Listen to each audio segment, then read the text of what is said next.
Au cœur des gorges du Verdon, venus de Grenoble, Toulouse et Montpellier, ils sont une poignée à tenter d'apprivoiser le vide.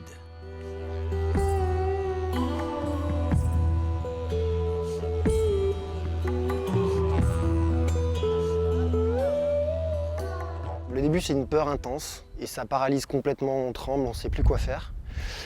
Et petit à petit, à force d'être dans l'ambiance et groupe de copains, on se rassure, on cherche au fond de soi les solutions et puis on retrouve les sensations au sol avec en plus le vent qui nous pousse, parfois la tentation de regarder dans le fond, de se refaire un peu peur et puis d'y retourner. Et on sait qu'à tout moment, si on chute, on est encordé, quoi, donc tout va bien. La passion de Théo Samson, évoluer librement au-dessus du vide sur une highline. La discipline est née aux États-Unis dans les années 80. Théo, lui, en traversant une ligne de 150 mètres, est devenu le recordman du monde. Je pense que ce qu'on recherche, c'est le contrôle de la peur et justement de l'adrénaline pour pouvoir réagir en fonction de ce qui pourrait arriver, quoi. C'est un entraînement, et puis quelque chose qui nous fait extrêmement plaisir, quoi. Thibaut, lui, arrive d'Aix-en-Provence. Après des débuts à 50 cm du sol il y a 1 an et demi, il évolue désormais à 250 mètres de hauteur, sur une ligne de 40 mètres qu'il a lui-même installée. C'est fou. Pendant toute la traversée, on est tendu, concentré, on pense à rien d'autre. On est là, allez, marche, c'est bien, continue, reste concentré. Allez, tes bras comme ça, tes jambes comme ça.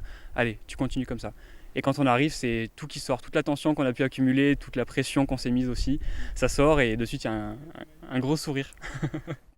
C'est vraiment une position qui est assez décontractée, sauf sur les jambes. Il faut à peine appuyer sur les jambes, mais tu vas assez vite comprendre, quoi. Ce jour-là, sur le même éperon rocheux, d'autres ont choisi le saut pendulaire.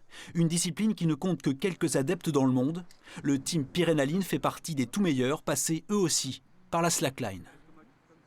Réussir à faire ça, c'est tout ce qu'il y a avant l'installation et sauter pendant ces 8 secondes. On a vraiment l'impression de voler, on commence à sentir les appuis, l'air nous porter.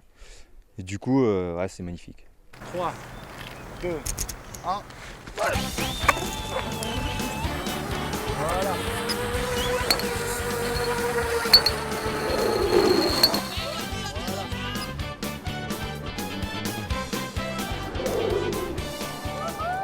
Yes! Ce saut pendulaire aura nécessité 2 jours d'installation. Au cœur de l'été, tous auront vécu plusieurs jours à tutoyer le vide sur les hauteurs du Verdon, capitale française des sports extrêmes.